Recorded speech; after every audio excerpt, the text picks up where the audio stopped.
Welcome back to Healthy Planet, Healthy Me. I'm going to tell you a little bit about our guest in studio today. Dr. Eric Pearl, as a chiropractor, ran a highly successful practice for 12 years until one day patients began reporting that they felt his hands on them when they were not. Patients were reporting miraculous healings from cancers, AIDS-related diseases, epilepsy, chronic fatigue syndrome, multiple sclerosis, rheumatoid arthritis, and osteoporosis, cerebral palsy, and other serious afflictions. His patients' healings have been documented in 6 books, including Eric's own international bestseller titled The Reconnection, Heal Ourselves, Heal Yourself. So I'd like to welcome, for the first time to Healthy Planet, Healthy Me, Dr. Eric Pearl. Thanks for having me. Sure thing. Dr. Pearl, let's go ahead and start off, and if you can tell us the reconnection, what is the reconnection, and how did reconnective healing emerge? Sort of emerged one night. I was awakened by a light while I was still in bed asleep, obviously, which is about the only way you can get awakened. And it was a very strange feeling because I couldn't figure out what this light was. I opened my eyes. It was just my lamp. It wasn't anything seemingly spiritual or metaphysical, but it had turned itself on, just turned itself on and woke me up. And at the same time, I felt people in my house, which is a very creepy feeling. So I got up bravely with a knife, a can of pepper spray, and my Doberman pinscher, and went hunting. And about 20 minutes into the hunt, I realized several things. There was clearly someone there, and yet I could look all night and I'd never find them.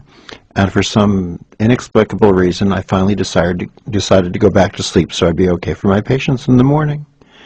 When I went into work on that Monday, 7 of my patients independently insisted that they felt people in the room with us, just like I had felt people in the room at my home that night. And they said it felt like people. Some said standing, some walking, some running. And 2 of my patients actually looked me straight in the eye and they said, it felt as if someone was flying around the ceiling. Now, you would think that that would have gotten my attention.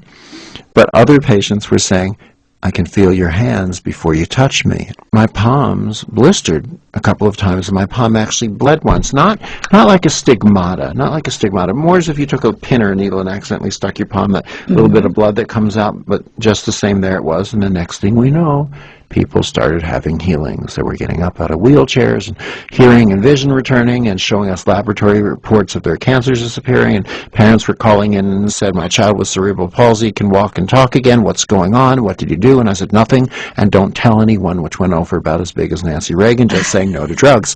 So the next thing you know, people are coming in from all over North America, and as word comes out about this, people are saying, teach it. And I said, teach it? You got to be crazy. How the heck am I going to teach it? I'm standing here waving my hands in the air, looking like an idiot. Wave your hands in the air, look like an idiot, tell me what happens.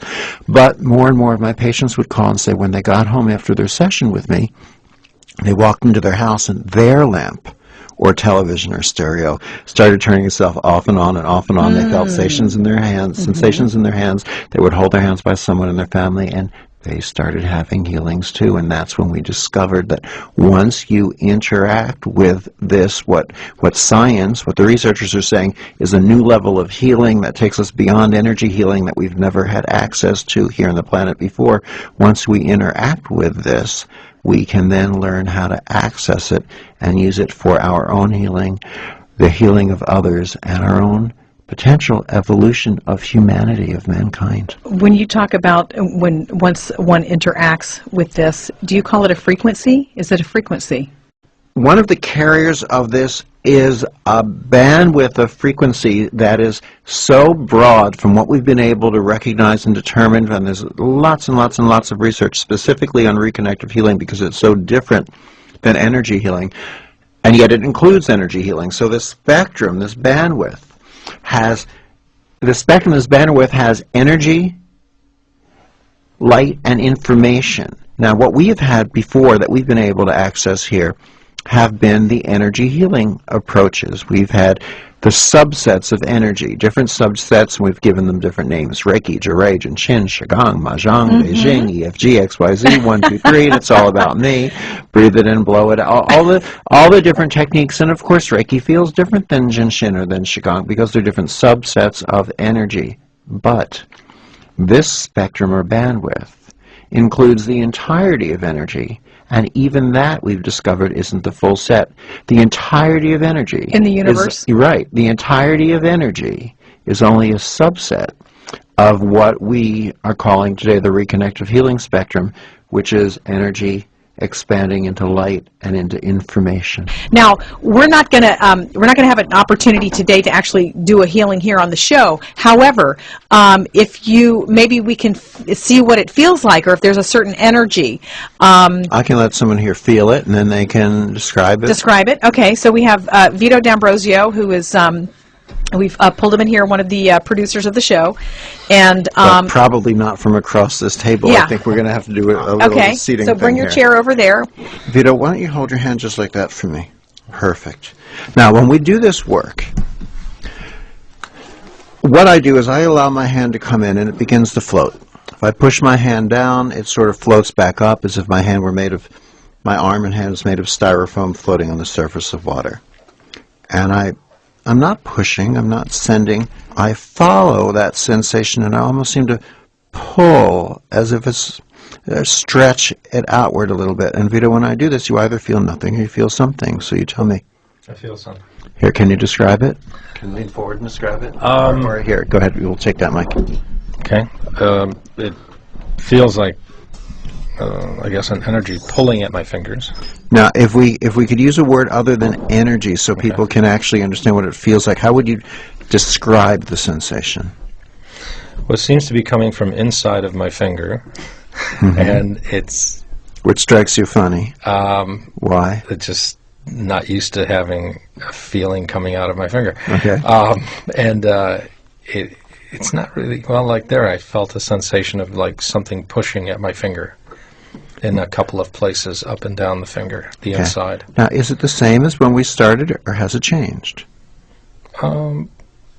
It feels a little stronger now. Right, it feels stronger now. Now, the funny thing is, what the camera has picked up, and I don't know whether you noticed, is the only difference between when we started and now is that my hands are further away. This is not energy healing. This is much more. Energy by itself, since it's only a subset of the healing spectrum, science has explained to me, the researchers have explained, becomes weaker with distance. It falls apart because it's not complete, and we've only been working with subsets of that incomplete subset. But with this, with the reconnective healing spectrum, it is so complete that as we allow ourselves to step back, instead of being in the fear of not getting too far away, the universe comes in and supports us and makes it more, brings a more comprehensive level of healing. The universe actually steps in and supports, and we are not needed. What are you smiling about? What are you feeling? Some kind of sensation. I'm not sure what it is. That's right. You don't have to be. I'm not sure what it is, and I've been running around the world teaching this for the past almost 16 years. So welcome to the club. Thank you. Wow. Thanks for being a volunteer. Thank you. Maybe we are, as we evolve as human beings, tapping into something else. I think we can all sense that we are. We'll see you soon. Keep supporting KPFK. Thanks for listening.